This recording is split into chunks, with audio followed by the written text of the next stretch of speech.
Hey everybody, it's Jim from Cigars, and today I'm going to talk to you about what I guess I'm going to call tummy trouble. And I guess you'd call that cigar nausea. I don't experience it much anymore. I really never did. I get what I call loopy now and then from having cigars, especially if it's a strong cigar or if I'm having more than one cigar a day.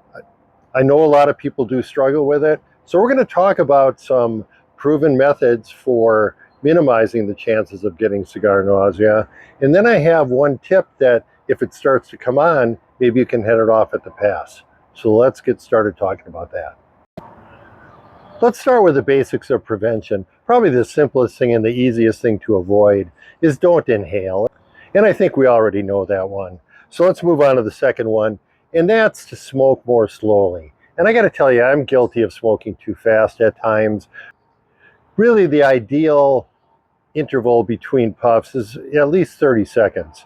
And if you're going really fast, a cigar has basically a certain amount of nicotine in it. And if you're rushing through it and getting a lot of puffs in, you're going to get more nicotine than somebody who only takes a puff every 30 seconds.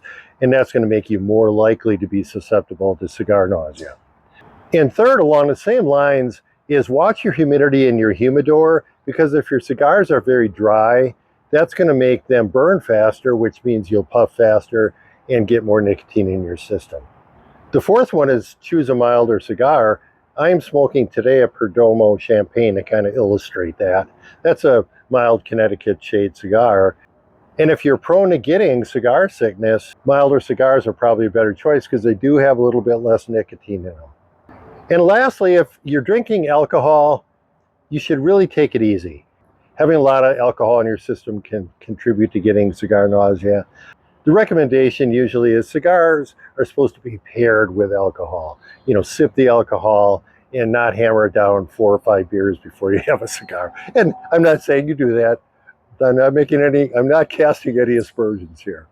But it's a good idea to go easy on alcohol when you're smoking. So let's say that you are a little bit queasy or feeling lightheaded, and you want to head that off at the pass. There's an old trick that supposedly comes from people who worked in cigar factories, and that is to use a sugar packet. What they suggest doing is that when you feel something coming on, you take a sugar packet, and you open it up, and it can be a teaspoon of sugar too, but I don't know about you, but when I come down to smoke a cigar outside, it feels like I'm moving across the country. I'm hauling so much stuff down. And the last thing I want to do is take a container of sugar and a teaspoon with me.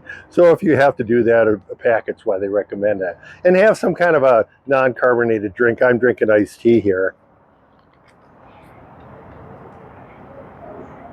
Let the sugar dissolve a little bit. And wash it down with about 4 ounces of liquid. That actually made that iced tea taste pretty good. Anyway, all right. I'm going to keep smoking this, and I don't have to worry about cigar nausea or tummy trouble because I have these tips. I'm going to see you next time from Cigars.